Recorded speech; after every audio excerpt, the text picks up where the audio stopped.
Hey everybody, my name's Blake. My name's Krista. And welcome to Quondam Screams.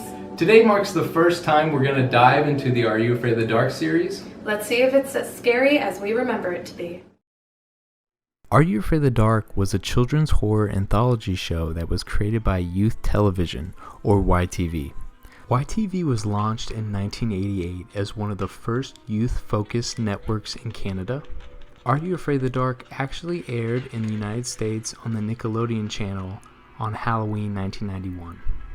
Originally, the show lasted 5 seasons, ending in April 1996. The show was revived in February 1999 by another Canadian channel known as the Family Channel, or Family for short. So Family produced the next 2 seasons of Are You Afraid of the Dark with Nickelodeon, which ultimately ended again in June 2000. So every episode of Are You Afraid of the Dark typically starts out with the Midnight Society meeting in these woods. The Midnight Society consists of a group of kids. They look like they might be late grade school, early high school, and they're meeting in the middle of the woods to tell each other scary stories. Typically one kid tells a story per episode. So I don't really know how these kids get out of their houses at night without their parents noticing. It seems like they all just, climb out their windows, get out in these woods somehow. I don't know. But, every now and again, these kids will bring a newcomer into the group and kind of test the newcomer by having the new person, tell a story. And if it's scary enough, then they're in the Midnight Society and then they're cool and can brag about it. I don't know if they have like patches for jackets or secret society stuff. I have no idea. But this is the general premise here at the opening of most episodes. So the situation we have in this episode here is we have a new inductee by the name of Frank. He's the one blindfolded. Frank is coming to the Midnight Society to tell his scariest story to see if he can join this group. The lines the children say to introduce their stories, submitted for the approval of the Midnight Society, is a tribute to the Twilight Zone, where Rod Serling would famously submit stories for the audience's approval. Originally, the set was going to be outside, but it proved difficult to maintain, so instead, they built their own custom set. The powder the children throw into the campfire is actually a non-dairy creamer, which is what creates the large bursts of flames. Alright, it is time to get into the episode, The Phantom Cab. So right out the gate, we see 2 guys walking in the woods. We learn that these 2 guys are brothers. The older one's name is Denny, and the younger one's name is Buzz. Denny is kind of the older, tougher brother, while Buzz is kind of the weaker, nerdier brother. So you learn fairly quickly in the episode that Denny is just not very excited about being on this hike, man. He's kind of just ripping on Buzz the whole time. And then a good example of this behavior is this right here. Watch the edge. Whoa! Grab my hand! Hey, I saved the compass. I should have let you fall.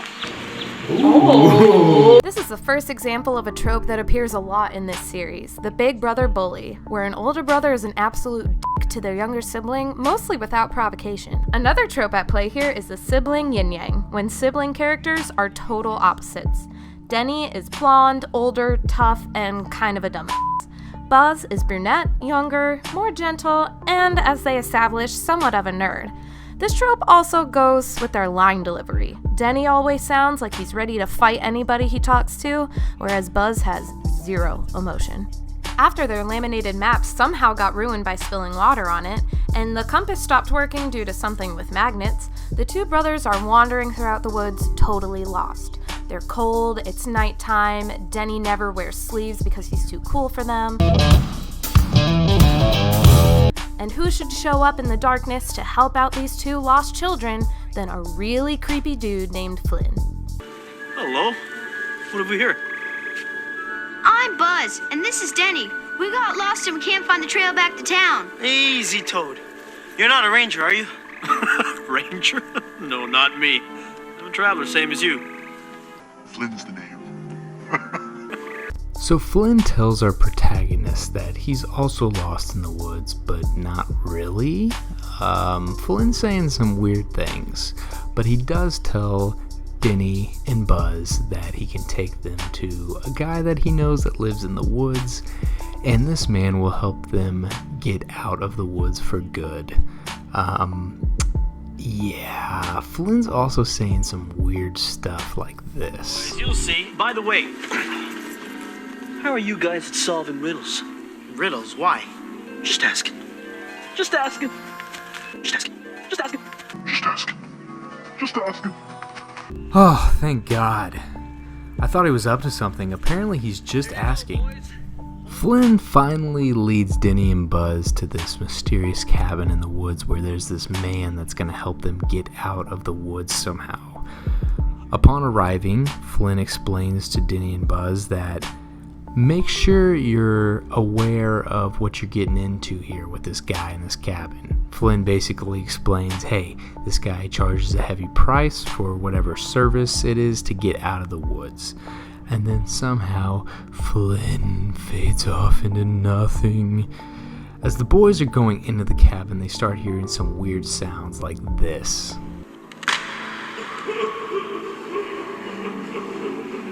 Denny blames the noise on Flynn being around messing with them, until they hear this sound. That can't be him, too. Probably a raccoon. Alright, everyone hold on just for a second now. Denny definitely missed the animal sounds lesson in first grade. He was not there, he was absent, because this is clearly a raccoon right here.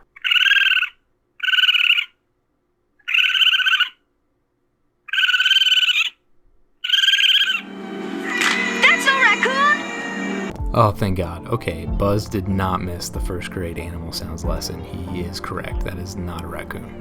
So at this point, the guys are freaking out and they have no choice but to run into the cabin with the mysterious man, or should I say, special reoccurring Are You Afraid of the Dark character.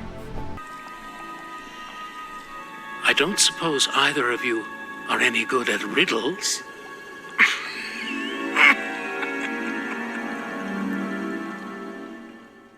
Denny and Buzz immediately realize they f***ed up by knocking on the stranger's door and try and peace out.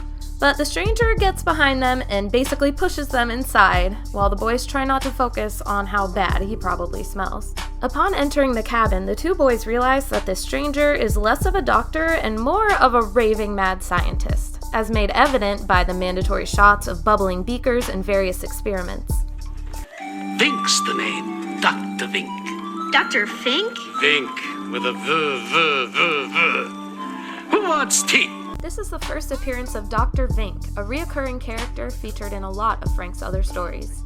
A common trope at play in Dr. Vink's appearances is the running gag, and him correcting the pronunciation of his name to new people is one of them. Vink shows the boys around his cottage and talks about his different experiments that he's working on. Buzz and Denny talk quietly to themselves and explain that they think Vink is crazy. Vink then shows the boys a brain from one of his old projects he was working on, and Carissa didn't like this very much. Ew. Cool. I've discovered that long after the body dies, the brain still gives off electric impulses. Can you imagine if that energy could be harnessed?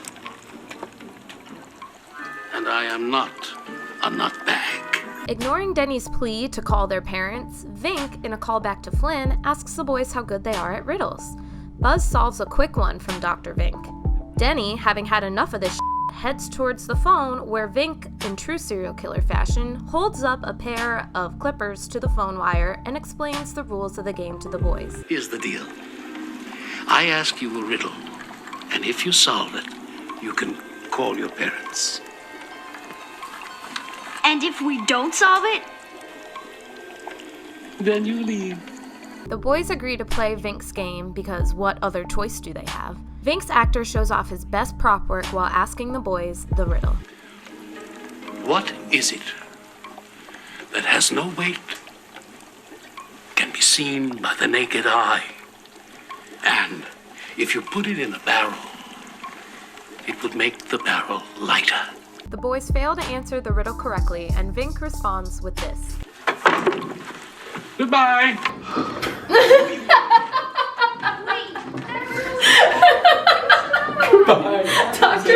no time. It's so done with There's their no BS. time. Vink tells the boys that since they lost, they can leave, and a cab will be outside to pick them up shortly. Denny calls bullshit on a cab being available in the woods and demands to call their parents anyway. Vink agrees that they can call their parents despite having lost, only if they provide him with a specimen. The boys ask what the that is, and Vink shows them this. Something like this. The boys are horrified, though you wouldn't know it by looking at Buzz's face, and they bail out of the cabin fast.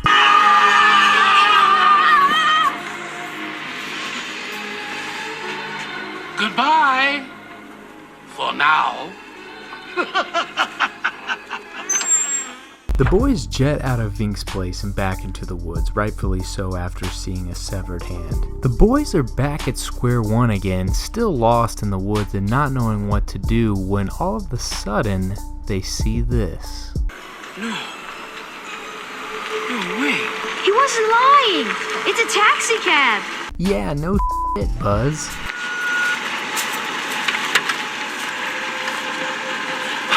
Man, are we ever glad you came by. Denny and Buzz ask for a ride back to town, but they start noticing some strange things about their cab fare. It's revealed that Flynn is actually the cab driver of this particular cab, and Flynn explains to the boys that he's assuming that they're meeting again because the boys did not solve Dr. Vink's riddle. I give a ride to folks who can't answer Dr. Vink's riddles. Happened to me around 40 years ago. Uh-oh. 40 years ago? This is starting to get a little strange here, Flynn. Flynn explains to Denny and Buzz that he gave Dr. Vink a ride to his cottage 40 years ago, and that Dr. Vink asked him a riddle and that he couldn't solve it. And because Flynn couldn't solve Dr. Vink's riddle, he ended up giving him a specimen, which ends up being that gross hand we saw earlier. He took your hand? So Flynn then explains that he's been doing this cab ride every night for the last 40 years. He keeps telling the kids he's been doing this for 40 years. Yeah, we get it, Flynn. You're old, but you're not old. Something's off here. We understand. Flynn then explains that 40 years ago he had a nasty little accident and says this. Crashed into this big old tree. You might say, I sort of died.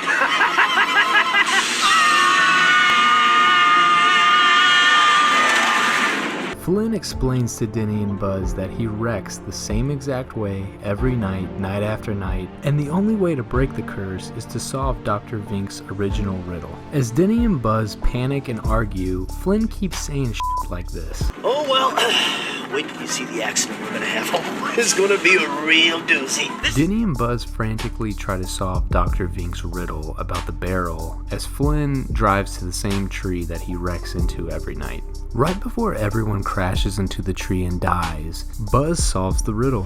Wait till you see the explosion we're gonna make. I got it! Oh my god, okay, what's the answer? Hurry. I know the answer! What is it? Please hurry, we're about to die. It's weightless, you can see it, and if you put it in a barrel, it'll make the barrel lighter. Say it! Well, we're dead now. I'm just joking. It's a hole! It's a hole in the barrel! Here we go! Yeah!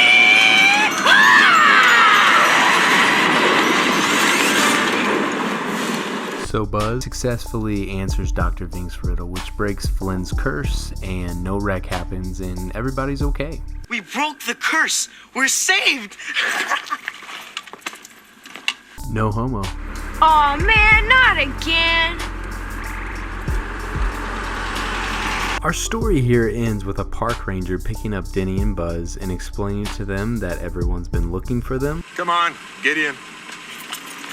Frank finally ends his story by explaining that Denny and Buzz got a hold of the police and brought them back to where Dr. Vink's cabin was located. And when everyone arrived, there was no cabin, nothing was found. The end. Our episode ends with the existing members of the Midnight Society voting on Frank's initiation into the club. Everyone approves, and Frank is in from now on. Now that the episode's done, let's take a look at the worst decisions made in the episode and the worst acting.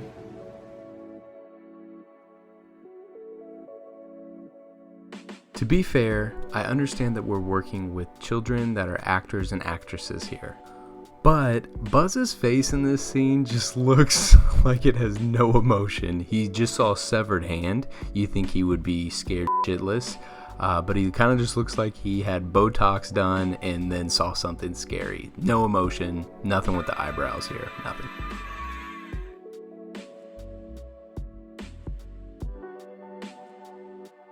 My pick for the worst decision in this episode has to go to the parents of Denny and Buzz. What the f*** were they thinking? Letting two kids plot a hiking course?